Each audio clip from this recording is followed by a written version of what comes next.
Hello everybody, welcome to SkillWeb. In this video, I will show you how to delete a page in Google Docs. So let's start the video.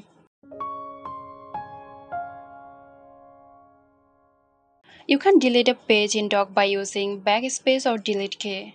So this is what you have to do.